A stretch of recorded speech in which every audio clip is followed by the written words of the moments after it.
Lab में इसे सबसे पहली बार इसे कंपोजिट लैब करते हैं, है ना। हमने पढ़ा है वाटर के बारे में और उसके प्रॉपर्टीज के बारे में पढ़ा है ना। वाटर किसको बोलते हैं? एक छोटी सी एग्जांपल, ये ऐसा रिसोर्स, नेचुरल रिसोर्स, देखो ये पानी है ना। पानी है या नहीं है? समझ में आ रहा है? अब देखो हम लोगों ने पढ़ा soluble item and insoluble. Soluble का मतलब क्या होता है? यदि इस पानी में, focus here, yes, if you see this water, इसमें पानी है ना बेटा? Yes sir. आर पार हम इसे देख सकते हैं,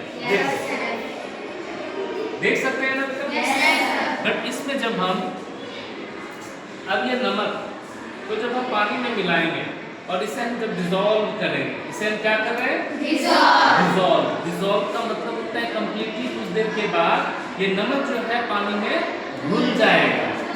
इसे ही हम सॉल्युबल सब्सटेंस कहते हैं। इसे क्या कहते हैं? Soluble substance.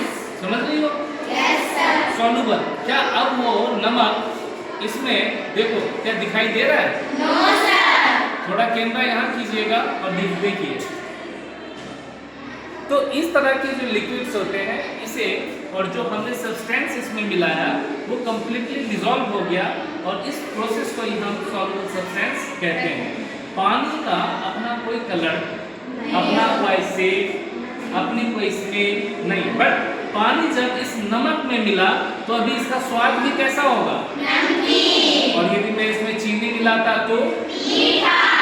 तो समझ में आया या नहीं आया? अब हम देखेंगे इसमें एक और चीज। अब इसे देखो, मैं फेंक रहा हूँ, इससे नमक बाहर नहीं निकलेगा। देखो निकला। फिर से हम लेंगे, इसे भी फेंक देते हैं, साफ करते हैं। अब हम कुछ और चीजों को हम देखते हैं कि पानी में और ऐसे भी बहुत सारे वस्तु या सब्सटेंसेस पूरे विश्व में है, पृथ्वी पे है, जो इसमें कंप्लीटली जो है वो डिसॉल्व नहीं होता है। एग्जांपल के तौर पे देखेंगे, ये सैंड है। ये क्या है? सैंड। इस सैंड को मैंने बेटा देखो इसमें मैंने मिलाया। अब मैं इसे कितना भी डिसॉल्व करूं, अब जब पानी शांत होगी तो आप देख सकते हो उसके एक एक मॉलिक्यूल्स, एक छोटी छोटी दाना, देखो दिख रहा है? Yes sir. दिख रहा है बेटा? Yes sir. ये मॉलिक्यूल्स हैं, जो छोटी छोटी जो कणें आपको दिखाई दे रही है वो इस सैंड के छोटे छोटे मॉलिक्यूल्स हैं, पार्टिकल्स हैं। अब ये जब शांत होगा, इसे हम थोड़ी देर के लिए ऐसे रखेंगे। अब कुछ देर के बाद हम जब इसको उठा करके देखेंगे, जब पानी स्टिल्ट होगे तो हम देखेंगे कि ये बालू जो है इस पानी में कंप्लीट डिसॉल्व नहीं हुआ है। देखिए बालू सब कहाँ है? नीचे है या नहीं है? Yes sir. इसलिए अब जो मैं सवाल पूछूंगा इसका उत्तर आप लोगों में से किसी एक से पूछूंगा, आप लोग बताएंगे।